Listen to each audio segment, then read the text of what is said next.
Chiefs wide receiver Juju Smith-Schuster takes yet another shot at the Eagles on TikTok. CJ Gardner Johnson and A.J. Brown responded with some very harsh words. And Eagles general manager Howie Roseman suggested that this year's draft may be unlike anything we've ever seen, what he said, and why Eagles fans should be excited. Plus, the NFL Players Association was giving out report cards yesterday. What grades did the birds get, and is that a cause for concern? But first, let's run it.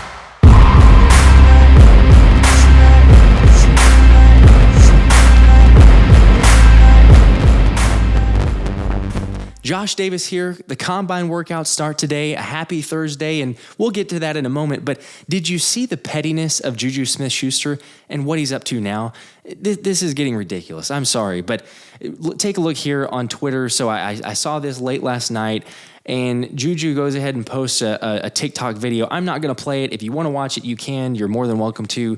But take a look here from Eagles Nation. So here they say, quote, "This skit from Juju Smith-Schuster mocking the Eagles, including A.J. Brown, Jalen Hurts, James Bradberry, and the entire team in general, seems to be what set off A.J. Brown's retaliatory tweets towards Juju." So if you didn't catch it last night, A.J. Brown tweeted, and then everybody started trying to figure out, okay, what's he tweeting about? It's the TikTok video that Juju posted here, and he's mocking the Eagles like the tweet here says. But then I'll put up the tweets that AJ ended up deleting.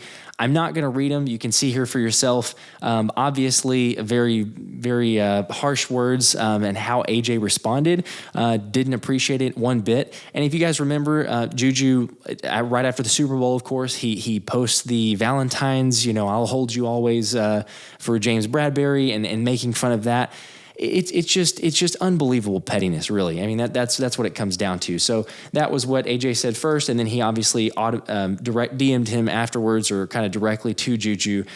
So very harsh words. I'm obviously blurring out a little bit. You're welcome to go look it up on Twitter, see the exact wording and the choice words that he selected on that side. But it's unbelievable at this point. I mean, these are professional athletes, and they should be setting a standard. But obviously, Juju Smith is definitely not doing that and continues to poke the bear.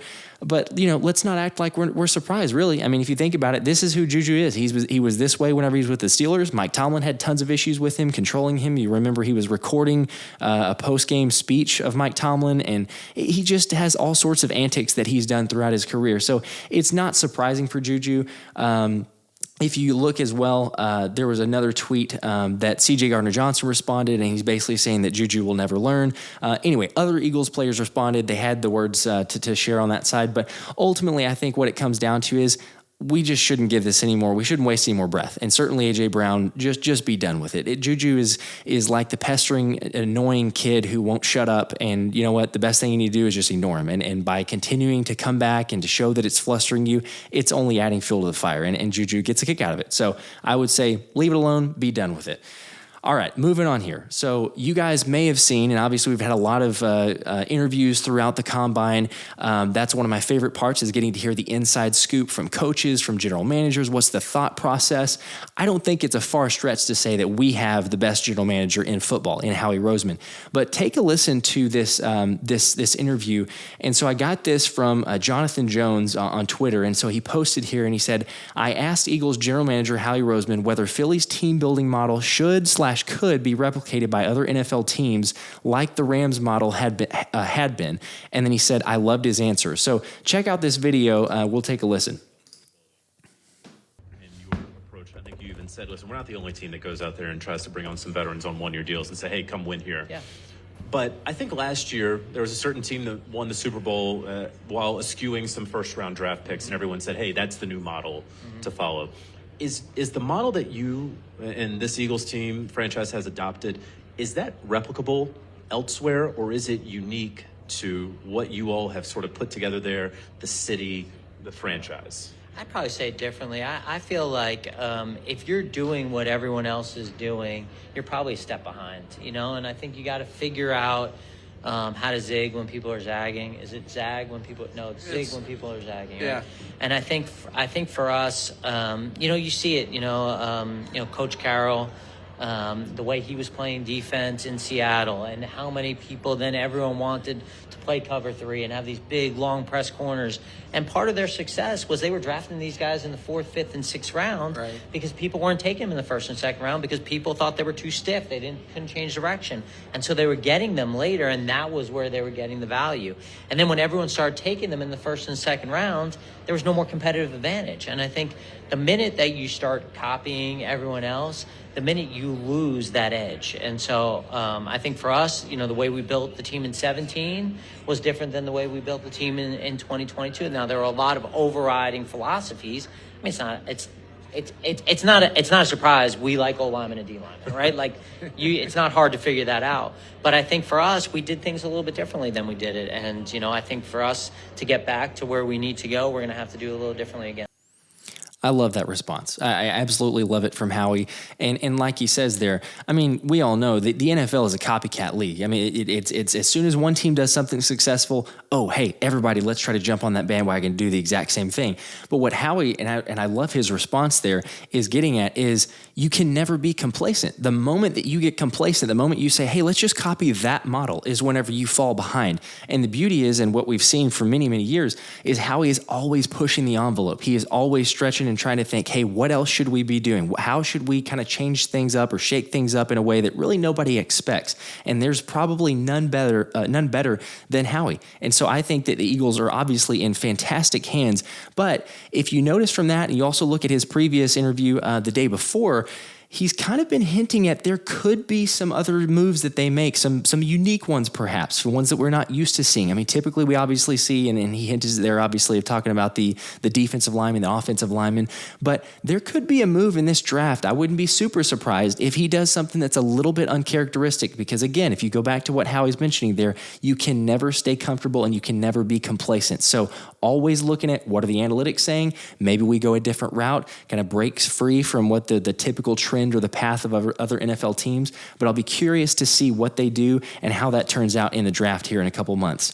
All right, so next story here, you guys may have seen, this was really fascinating actually, but the NFL Players Association gave out report cards yesterday, and you may ask, okay, what report cards are you talking about? What are they giving out? So the NFL Players Association, their website, which quite honestly, I have not visited hardly at all. This is the first time in at least a year, I think. Okay, and so here's the article, and like I say, on the NFL Players Association website, but it says NFL Player Team Report Cards. So it says, quote, one of our core jobs as a union is to improve the overall working conditions for our players, which includes the daily experience of players at the team facilities away from the lights and cameras. 1,300 of our players provided information to share with one another about their current club to not only help them make important career decisions, but also help raise standards across the league. So the article goes on to share just kind of the different rankings and how they grade those. But it's fascinating because you're getting the inside perspective, inside scoop from players currently on those teams, and they graded them all throughout this past season. So you can take a look at the full list. I'm not going to go through it each individually, but I'm going to go here to the Eagles just so you can see kind of where they stack up. So the Eagles rankings, and here you see treatment of facilities, food service, nutrition, weight room, strength coaches, training room, training staff, locker room, and team travel. That's all the criteria there. But the Eagles get a ranking of 14th out of 32 teams. So you might say, okay, that's not great. I mean, we're hoping to be, towards the very top, if not the top. But it says Eagles are 14th, and it goes through and shares some more info here. I'm not going to read all the details, but I'm just going to show you the graphic of where they fell. So they got 16th for treatment of facilities, tied for first food and nutrition, tied for 9th in weight room, tied for first in strength and coaches, 22nd in the training room, first in training staff, 18th in the locker room, and then 27th in team travel. So the Eagles were one of the few teams, if you look into it deeper, that didn't always have first-class flights for the players. Kind of interesting. I would have kind of thought that would be a given, but apparently it's not. And that takes the grading a little bit down. But overall, again, 14th, not terrible. But then I started thinking, okay, well, that's interesting. So as free agents, they can obviously see this information, and that's where it could play a factor. Because if you're looking and say, hey, well, what does a team offer? What are their facilities like? What are all these things that you see in this list here? And another factor that comes in play is, well, okay, what are the other teams in the division? So I started looking. The Cowboys rank 5th, the Giants rank 8th, and Washington kind of comically ranks dead last. So they've got F minuses in a lot of categories, which is not super surprising. But started hearing from some other friends and some other people that are texting me about this and saying, "Oh, look, you guys, you're worse than the Cowboys. You're worse than the Giants." But I think the one thing that everyone is totally misremembering or not thinking about correctly here is, you know what? This is a cool, fun list and a ranking, but it really doesn't matter because you say 14th when it's just here and everything's an even level playing field, but it's not. And what do the Eagles have? The Eagles have Philly, and the Eagles have Philly fans. And what I mean by that is Philly is not Dallas and New York. I think all of us know that. Everyone knows that. But for me personally, I had never been to Philadelphia until this past January, going to the NFC Championship game. That was my first experience in Philadelphia, first Eagles game to attend live. I've been a lifelong fan, but I live in Dallas. And so I've seen the Eagles play in Dallas. I've seen the games at Jerry World. I've seen tons of games on TV, but never had experienced it in the city. And it's very easy to see now, and people had told me about it. I've heard about it, but there is a special feel about Philly, and the It's a Philly thing is unbelievably real whenever you're there. You experience the city, the loyalty, the passion, the underdog mentality, the us against the world, and it is just an electric vibe. So that part right there, and I think that Jalen has said it many times, A.J. Brown has said it many times, Jason Kelsey, all the greats have talked about the city of Philadelphia, the city of brotherly love, the revolutionary mindset. It's just an aura around the city. And so for those that are saying, oh, is this a major concern? Would free agents kind of look at this and say, no, I don't know, I may not want to go to Philly? Absolutely not. Then plus you add on to the fact that the Eagles are the best team in the NFC. And quite honestly, in my opinion, they're the best team in football. So there's not a big concern. Like I say, just wanted to bring it up, though, in terms of it is a fun ranking and a system that I hadn't seen before. And it's a cool report. I think as the NFL Players Association, you're doing right by your players to bring up this information, share it with them. But at least they have it on that side. But anyway, be curious to know your guys' thoughts. Is this a big deal? Is it not? Would it even play a factor for free agents? So let me know in the comments. We did have a live show with Thomas Mott yesterday, the Wednesday Linc. So every Wednesday we will have that 7:00 Eastern.